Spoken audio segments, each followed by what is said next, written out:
Hello everyone, कैसे हो आप सब लोग। कल के वीडियो में हमने बात करी थी डायलिसिस क्या होता है, डायलिसिस टेक्नीशियन कौन होता है, कौन इस कोर्स को कर सकता है। आज के वीडियो में हम बात करेंगे कि dialysis technician other paramedical courses से कैसे डिफरेंट है। ठीक है, तो कैसे डिफरेंस है वो अदर पैरामेडिकल कोर्सेज से, इस बारे में अपन बात करेंगे। तो पैरामेडिकल जो साइंस है वो बहुत सारे कोर्सेज करवाती है। Paramedical science include several health care support. उसके अंदर dialysis is the one of the fastest growing specialisation.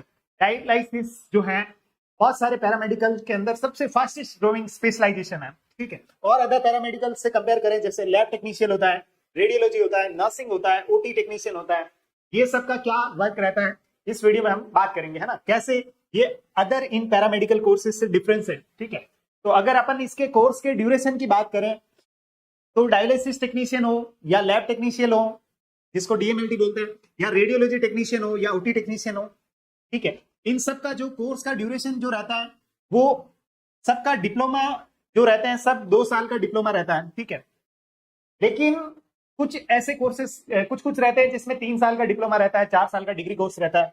ठीक है, सेम डायलिसिस टेक्नीशियन जो है 2 साल का डिप्लोमा रहता है और डिग्री कोर्सेस जो है 3 साल का रहता है। ठीक है, लेकिन अदर कोर्सेस में जैसे नर्सिंग की बात करें तो नर्सिंग में डिप्लोमा 3 साल का रहता है, लेकिन डिग्री जो है बीएससी नर्सिंग अगर आप करते हो तो 4 साल या 4.5 साल की रहती है ना।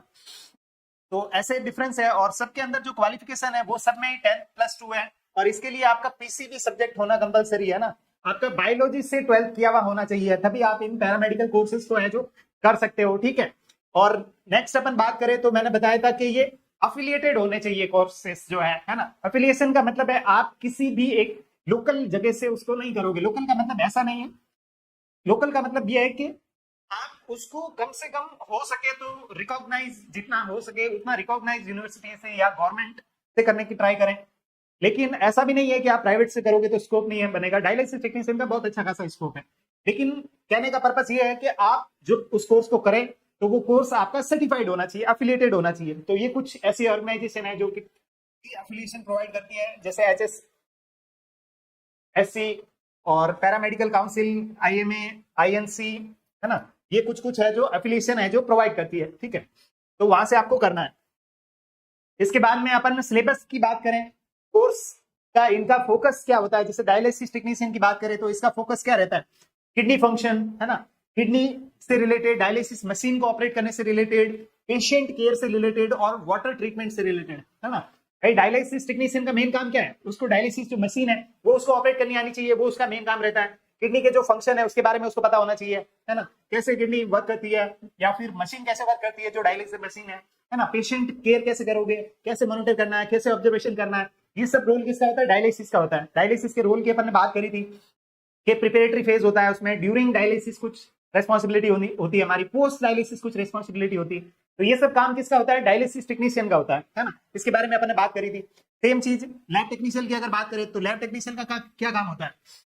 लैब टेक्नीशियन का काम लैब के लिए सैंपल कलेक्ट करना, जैसे ब्लड लेगा, ब्लड सैंपल कलेक्ट करेगा, यूरिन सैंपल कलेक्ट करना, मतलब ये जितने भी टाइप की सैंपलिंग होती है ना, ये सब सैंपलिंग कलेक्ट करने का काम, और उस सैंपल को कलेक्ट करके बाद में उनका स्क्रीनिंग करना, टेस्ट लगाना, और उसके बाद में एक रिपोर्ट तैयार करना और डॉक्टर्स को या पेशेंट को रिपोर्ट देना, ये काम किसका होता है, तो ये लैब टेक्नीशियन का काम रहता है। ठीक है, उसके बाद में नेक्स्ट अपन बात करते हैं रेडियोलॉजी की। तो रेडियोलॉजी का क्या काम होता है, जैसे एक्सरे करना, MRI, CT scan, radiation safety provide करना, ये सब काम किसका रहता है, ये सब जो काम है आपका रेडियोलॉजी टेक्नीशियन का, ये सब काम रहता है ना। और अपन बात करें next OT technician. OT technician का क्या काम रहता है, तो जितने भी सर्जिकल इंस्ट्रूमेंट है उनको हैंडलिंग करना, स्टेलाइजेशन करना, ओटी को सेटअप करना। जैसे अपन डायलिसिस की बात कर रहे थे, जैसे उसमें भी प्री, ड्यूरिंग और पोस्ट होता है, सेम ओटी टेक्नीशियन में भी ये है कि अगर ओटी में अपने को कोई केस कराना है तो केस अगर अपन कराएंगे तो उसके पेशेंट को ओटी में लेने से पहले अपने को प्रिपरेशन कुछ करनी रहेगी, है ना।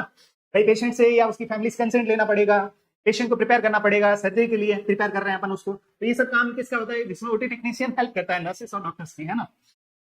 और इंस्ट्रूमेंट अरेंज करना, और इंस्ट्रूमेंट जो स्टेलाइज होने चाहिए, है ना। स्टेलाइज का मतलब बिल्कुल एकदम नए जैसे होने चाहिए या नया ही होना चाहिए, है ना। मतलब कोई भी तरीके का उसमें इन्फेक्शन लगा हुआ होना चाहिए, मतलब उसको वापस से रीयूज में लाने के लिए उसको स्टेलाइज करना इंस्ट्रूमेंट को जरूरी होता है। ये चीज मैंने आपको बताई थी पहले। उसके बाद नर्सिंग की बात करें तो नर्सिंग का मेन काम क्या होता है, जनरल मेडिसिन देना, कम्युनिटी हेल्थ नर्स की तरह वर्क करना, पेशेंट केयर प्रोवाइड करना। नर्स का मेन काम है bed side patient care provide करना, है ना, और मेडिकेशन देना, ये नर्स का मेन काम रहता है, ठीक है। तो कैसे अदर पैरामेडिकल कोर्सेज से डिफरेंस है वो आपको समझ आ रहा होगा। उसके बाद में नेक्स्ट अपन बात करते हैं स्किल डेवलपमेंट कंपैरिजन। स्किल की बात करें तो डायलिसिस टेक्नीशियन के पास क्या स्किल होती है, डायलिसिस टेक्नीशियन का काम होता है मशीन हैंडलिंग करना और पेशेंट कम्युनिकेशन करना, ये दो उसके मेन काम रहते हैं। मशीन को ऑपरेट करने का काम डायलिसिस टेक्नीशियन का होता है, इसके अलावा उसका मेन और क्या काम रहता है, तो उसके अलावा उसका जो मेन काम रहता है वो क्या रहता है, पेशेंट के साथ कम्युनिकेशन करना, पेशेंट को ऑब्जर्व करते रहना। नेक्स्ट लैब टेक्नीशियन का काम क्या होता है, एनालिटिकल एंड डायग्नोस्टिक स्किल, मतलब उसका काम ये रहता है पेशेंट से सैंपल कलेक्ट किया, सैंपल कलेक्ट करने के बाद में उसको क्या करना रहता है, उस सैंपल के बेसिस पे वो रिपोर्ट तैयार करता है उन टेस्ट को स्टडी करके, ठीक है। उसके बाद में नेक्स्ट बात करें रेडियोलॉजी। रेडियोलॉजी का काम होता है imaging and radiation safety provide करना, मतलब जो एक्सरे, सीटी स्कैन, एमआरआई ये सब निकालने के दौरान जो भी है तो उसको उस तरीके से रेडिएशन सेफ्टी प्रोवाइड करता है। रेडिएशन सेफ्टी जैसे किस तरीके से प्रोवाइड करता है, तो उसके अंदर 3 मेन ट्राइड होता है। जैसे एक तो उसके अंदर टाइम बहुत मायने रखता है, टाइम, और उसके अंदर क्या रहता है, डिस्टेंस, और उसके अंदर रहता है पीपीई। ये 3 चीजें हैं जो रेडिएशन सेफ्टी का एक तरीके से बेस बनाता है ना, रेडिएशन सेफ्टी का बेस है जो बनाता है। क्या, टाइम भाई, अननेसेसरी जैसे जितना एक्सपोजर होना चाहिए उतना ही होना चाहिए, एक्स्ट्रा अगर 10-20 सेकंड भी एक्स्ट्रा हो रहा है या 1 सेकंड भी एक्स्ट्रा हो रहा है तो वो आपको हार्मफुल रेडिएशन के आप एक्सपोजर में आ रहे हैं। तो टाइम का इन पर्टिकुलर चीज में एक्सरे, सिटी, इन सब जो भी इमेजिंग होते हैं इनमें बहुत बड़ा रोल रहता है ना, तो इस तरीके से वो रेडिएशन सेफ्टी प्रोवाइड करते हैं। नेक्स्ट डिस्टेंस, है ना, डिस्टेंस का मतलब ये है कि जितना रिक्वायर है उतना ही उसके कांटेक्ट में आना, है ना, तो ये चीज। उसके बाद नेक्स्ट पीपी, पीपी के लिए जैसे अपन बात करें लेड एप्रॉन यूज करते हैं, है ना, रेडिएशन सेफ्टी के लिए जो एप्रॉन अपन यूज करते हैं, कैसा, लेड एप्रॉन यूज करते हैं, है ना। और बहुत सारे लोगों का एप्रॉन पहनने का एक सपना रहा होगा, तो वो मेडिकल प्रोफेशन में आके आप पूरा कर सकते हो ना, तो एज ए लैब टेक्नीशियन भी आपको कुछ ऐसी फैसिलिटीज मिलती है ना। नेक्स्ट अपन बात करें तो ओटी टेक्नीशियन की बात करें तो ओटी टेक्नीशियन का काम मैंने बताया surgical assistant and sterilisation provide करना। नेक्स्ट फिर नर्सिंग का मैंने बताया था आपको bed side patient care provide करना, तो पेशेंट को मेडिकेशन देना किसका काम होता है, नर्स का काम होता है, ठीक है। नेक्स्ट अपन बात करते हैं next job opportunities. Job opportunities की बात करें तो कॉमन वर्क प्लेस जैसे बात करें, डायलिसिस टेक्नीशियन कहाँ पे वर्क करेगा, डायलिसिस टेक्नीशियन डायलिसिस सेंटर पे वर्क करेगा, हॉस्पिटल्स में वर्क करेगा, गवर्नमेंट हॉस्पिटल हो चाहे प्राइवेट हॉस्पिटल हो वहां पे वर्क करेगा। लैब टेक्नीशियन कहाँ पे वर्क करेगा, तो लैब में वर्क करेगा या पैथोलॉजिकल सेंटर्स में वर्क करेगा। रेडियोलॉजी टेक्नीशियन कहाँ पे वर्क करेगा, तो जहाँ पे भी एमआरआई या सिटी स्कैन वगैरह होते हैं वहां पे, या फिर हॉस्पिटल्स में वर्क करेगा, है ना। उसके बाद नेक्स्ट बात करें अपन ओटी टेक्नीशियन, ओटी टेक्नीशियन कहाँ पे वर्क करेगा, जो भी सर्जिकल डिपार्टमेंट है जहाँ पे ओटी वगैरह होता है, जहाँ पे सर्जरीज होती है वहां पे ओटी टेक्नीशियन का नीड रहता है ना। नेक्स्ट अपन बात करेंगे नर्सिंग की बात करें तो नर्स एक हॉस्पिटल में as a community health officer, और नर्स के तो बहुत सारे रोल है ना। एक नर्स है जो कई जगह पे वर्क कर सकता है जैसे clinic, community health centre, hospital. और बाद में अगर अपन इसके एग्जाम कॉमन वर्क प्लेस है इनके फेमस एग्जाम्पल की बात करें तो आप डायलिसिस टेक्नीशियन का कोर्स करके एम्स जैसी जगह में जॉब कर सकते हो, है ना। आपका जो भी एक ड्रीम रहा होगा कि भाई किसी ये एम्स में जो लोग काम कर रहे हैं तो वो लोग कौन होते होंगे, किसी दिन हम भी एम्स में जॉब कर पाएंगे क्या, है ना। तो अगर आपका भी ऐसा कोई ड्रीम है कि एम्स में हम जॉब करें तो आप एज ए डायलिसिस टेक्नीशियन आप एम्स तक में जॉब कर सकते हो। और भी जो फेमस हॉस्पिटल होते हैं जैसे अपोलो, नेफ्रोप्लस, वहां पे आप जॉब कर सकते हो। जैसे लैब टेक्नीशियन की बात करें तो कुछ एग्जाम्पल इसके थायरोकेयर, लालपेथ लैब, और यहाँ पे भी रेडियोलॉजी में Fortis hospital, max health care hospital, OT के लिए मैदांता गवर्नमेंट हॉस्पिटल, है ना।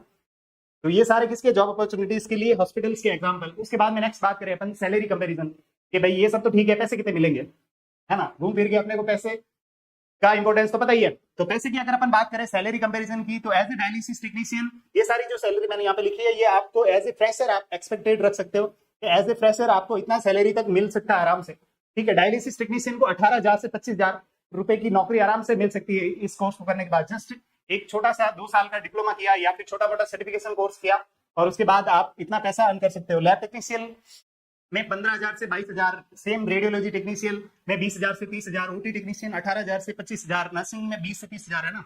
और आप एक्सपीरियंस जैसे जैसे आपका गेन होता जाएगा वैसे वैसे आपका सैलरी जो डिमांड है वो आप बढ़ा सकते हो कि भाई मैं इतने सैलरी में वर्क करूंगा, है ना। तो एक्सपीरियंस के हिसाब से 35 to 60,000 तक सैलरी पर आप जा सकते हो ना। मतलब आपने जस्ट 2 साल का डिप्लोमा किया, 18,000 की जॉब लगी, उसके बाद 2-3 साल में आप 60,000 पर मंथ पे पहुंच सकते हो, है ना। तो काफी बड़ी अपॉर्चुनिटी है। और सेम चीज इसमें अदर में भी काफी सैलरी ग्रोथ है जो अदर कोर्सेज में भी देखने को मिलती है ना। नेक्स्ट अपन बात करें फ्यूचर ग्रोथ एंड डिमांड, ये डायलिसिस का नेक्स्ट फ्यूचर में क्या स्कोप है। तो फ्यूचर में अगर इसकी ग्रोथ की बात करें तो क्रोनिक डिजीजेज है जो 10 से 15% एनुअली इंक्रीज हो रही है ना। अगर हर साल 10 से 15% जो क्रोनिक डिजीज इंक्रीज हो रही है, इसका मतलब अच्छा खासा स्कोप है, ठीक है। नेक्स्ट अपन बात करें government national dialysis programme, NDP जो है गवर्नमेंट नेशनल डायलिसिस प्रोग्राम, जो नेशनल डायलिसिस प्रोग्राम है वो बहुत सारे प्रोग्राम है जो एनएचएम के द्वारा अलग अलग डिस्ट्रिक्ट में रन किए जा रहे हैं। नेशनल डायलिसिस प्रोग्राम, एनएचएम क्या, नेशनल हेल्थ मिशन, बहुत सारे ऐसे डायलिसिस प्रोग्राम है जो अलग अलग डिस्ट्रिक्ट में है जो रन कर रही है ना। इसके अलावा और भी प्राइवेट, अगर आप गवर्नमेंट नहीं भी लगते हो तो एक स्किल बेस्ड जॉब को करके आपको एक अच्छी रेप्यूटेड जगह पे आराम से डायलिसिस टेक्नीशियन की जॉब मिल जाती है ना। नेक्स्ट जैसे नेप्रोप्लस, अपेक्स, ये कुछ हॉस्पिटल है, ठीक है। Next stable career compare to the short term diagnostic role, है ना, छोटा मोटा कोर्स करके आप आराम से अच्छी जगह पे लग सकते हो। उसके बाद नेक्स्ट अपन बात करें प्रोज एंड कॉन्स क्या है इसके, है ना, क्या फायदे और नुकसान है इस कोर्स को करने के, ठीक है। अगर उसकी बात करें तो dialysis technician, study demand, patient care, machine expertise, ये इसके प्रोज है। और अगर कॉन्स की बात करें तो क्या है कि ये थोड़ा सा फिजिकली डिमांडिंग है ना। भाई फायदे इसके खूब सारे हैं, लेकिन भाई फायदे क्या है कि भाई एक तो आपको इसका डिमांड ज्यादा है, मशीन का एक्सपर्ट बन जाओगे, लेकिन ये कि फिजिकली डिमांडिंग है तो आपको हमेशा अटेंटिव रहना पड़ेगा। भाई पेशेंट है, पेशेंट को ऑब्जर्व करना है और एकदम अटेंटिव रहना पड़ेगा। हालांकि आज के टाइम पे कौन सी जॉब अटेंटिव नहीं है, आपको सारी जॉब में अटेंटिव तो रहना ही पड़ता है ना। फिजिकल प्रेजेंस तो आपकी मस्ट रहती है, तो इसमें कोई बुरी बात नहीं है, ये तो होना ही चाहिए। लैब टेक्नीशियन के बाद में नेक्स्ट इंडोर वर्क कर सकते हो आप, स्टेबल आवर्स है, इसमें लेस पेशेंट इंटरेक्शन है। डायलिसिस टेक्नीशियन में क्या, पेशेंट के साथ इंटरेक्शन थोड़ा सा ज्यादा है ना, इसलिए आपको अटेंटिव रहना पड़ता है। लैब टेक्नीशियन का काम क्या है, इंडोर वर्क है ना, बिल्डिंग में ही वर्क करना है, क्योंकि लोग आएंगे आके आपको सैंपल खुद सेल्फ देंगे। बहुत कम ऐसा होता है कि कलेक्शन सेंटर होते हैं जहाँ पे जाते हैं लोग, बाहर घर जाके सैंपल लेते हैं ना, ये भी आप कर सकते हो। लेकिन मोस्टली क्या इंडोर वर्क ही रहता है और वर्किंग आवर भी फिक्स रहते हैं, तो इसमें पेशेंट इंटरेक्शन ज्यादा होता नहीं है, मतलब जस्ट सैंपल ले लिया बस बात खत्म हो गई। रेडियोलॉजी टेक्नीशियन, सैलरी पोटेंशियल इसमें ज्यादा रहता है, लेकिन रेडिएशन का एक्सपोजर का रिस्क है जो हाई रहता है ना। सैलरी अच्छी है लेकिन रेडिएशन एक्सपोजर का रिस्क है जो ज्यादा है। ओटी टेक्नीशियन की बात करें, ओटी टेक्नीशियन सर्जिकल एक्सपर्टाइज होता है, लेकिन स्ट्रेसफुल एनवायरमेंट रहता है ना, सर्जरी का एक स्ट्रेस उसको रहता है, दिन भर इस तरीके के ब्लड वाले केस देखना है ना, तो एक स्ट्रेसफुल एक कंडीशन रहता है। नेक्स्ट नर्सिंग की बात करें तो ग्लोबल अपॉर्चुनिटी, ग्लोबल लेवल पे अपॉर्चुनिटी रहती है, और लेकिन क्या शिफ्टिंग आवर लॉन्ग होते हैं और वर्कलोड ज्यादा रहता है, ठीक है। तो thank you so much video को पूरा देखने के लिए। आप लोगों को डायलिसिस कोर्स कैसे अदर कोर्सेज से डिफरेंट है ना, इसके बारे में पता चला। अगर आपको अभी भी कोई क्वेरी रह जाती है डायलिसिस टेक्नीशियन से रिलेटेड तो आप वीडियो में नीचे कमेंट करके पूछ सकते हैं, और आप इसके बारे में और अगर जानकारी चाहिए तो हमारे दिए गए नंबर पे कॉल करके पूछ सकते हैं। Thank you so much.